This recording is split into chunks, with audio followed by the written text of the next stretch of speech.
안녕하세요. 대기업의 이경민입니다. 흥구석유입니다. 이스라엘이 새전쟁 단계를 선언을 했습니다. 앞으로 어떤 국면을 맞이하게 될까요? 지정학적 혼란이 계속되는 가운데 최근 연준의 비컷과 함께 연결지어 상황을 지켜봐야겠는데 오늘 그 와중에 흥구석유가 움직임을 한번 보여줬습니다. 그래서 전체적인 흐름을 같이 정리해보는 시간을 갖도록 하겠습니다. 네, 바로 기사를 보시겠습니다. 이스라엘의 국방부 장관 요아브 갈란트가 최근 레바논에서 발생한 대규모 폭발 사건에 대해서 언급을 했는데요. 이스라엘의 개입 가능성을 시사를 했습니다. 레바논의 무장 정파 헤즈볼라가 사용하던 무선 호출기와 무전기가 폭발을 하면서 수십 명이 사망을 하고 수천 명이 부상을 당했습니다. 이 갈란트 장관은요, 북부전선의 전투가 새로운 단계로 접어들었다고 강조를 하면서 이스라엘이 자원과 병력을 북쪽으로 이동하고 있다고 밝혔습니다. CNN은 이스라엘의 역할이 명시적으로 드러났다고 보도하면서 이번 폭발 사건이 이스라엘의 군사작전의 일환일 가능성이 제기되고 있다라고 얘기를 했는데요. 그래서 현재 이스라엘이 북부전선에서 헤즈볼라와 전면전을 단행을 할지, 그리고 이 여부에 관심이 또 주목이 되고 있습니다.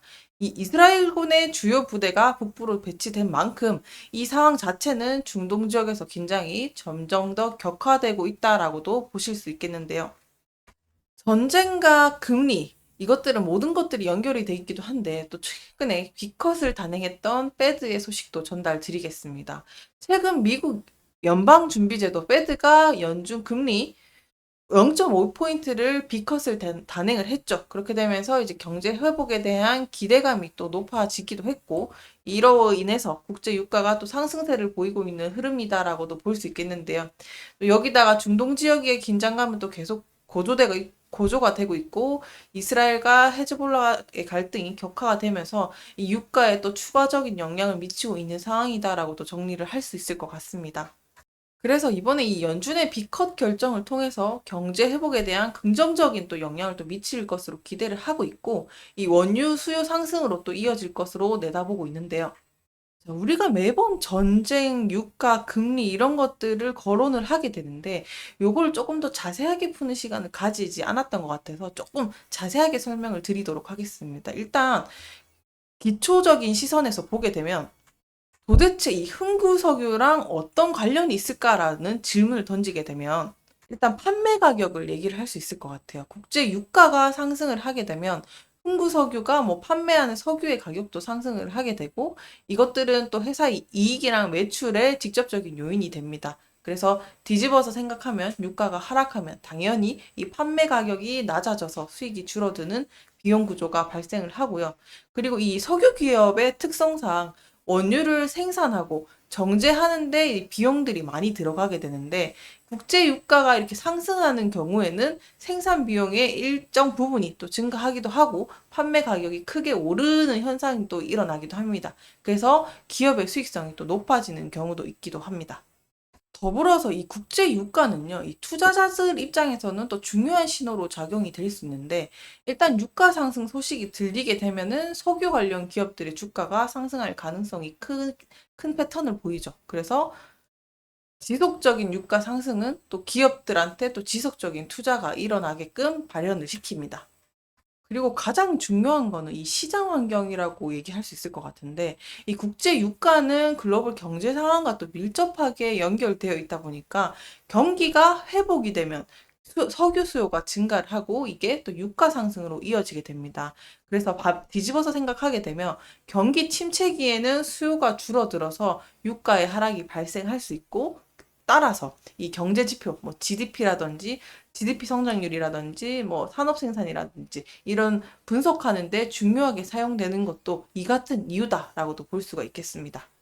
그래서 우리가 종합적으로 이런 거시적인, 미시적인 사안을 통해서 봐야 될 항목들을 좀 정리를 하게 되면 우선 거시적인 요소에 있어서는 뭐 지정학적인 불안정성들이 있겠죠. 아까 같은 뭐 중동 전쟁이나 정치적인 불안정성 이런 것들이 야기가 되면서 원유 공급망에 또 직접적인 영향을 미치게 되고 아까 같은 뭐 이란이랑 헤즈볼라의 갈등이 계속 고조가 되면은 유가가 상승할 가능성이 높아지게 되면서 또 유가 변동성도 일어나게 되죠. 뭐 국제 유가는 원유 공급이랑 수요에 의해서 결정이 되는데 중동의 리스크나 오펙의 생산 결정 그리고 글로벌 경제 상황 등이 유가에 영향을 미친다고도 볼 수가 있겠습니다.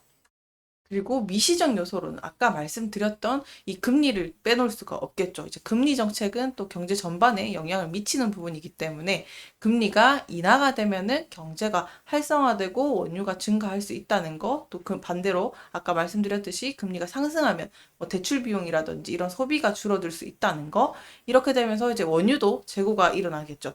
원유의 재고 변화, 이런 것들은 또 시장에 큰 영향을 미치게 되는데 재고가 줄어들면 당연히 공급이 감소할 가능성이 높아져서 유가가 상승하는 원리를 가지고 있다. 이렇게 정리를 할 수 있을 것 같습니다.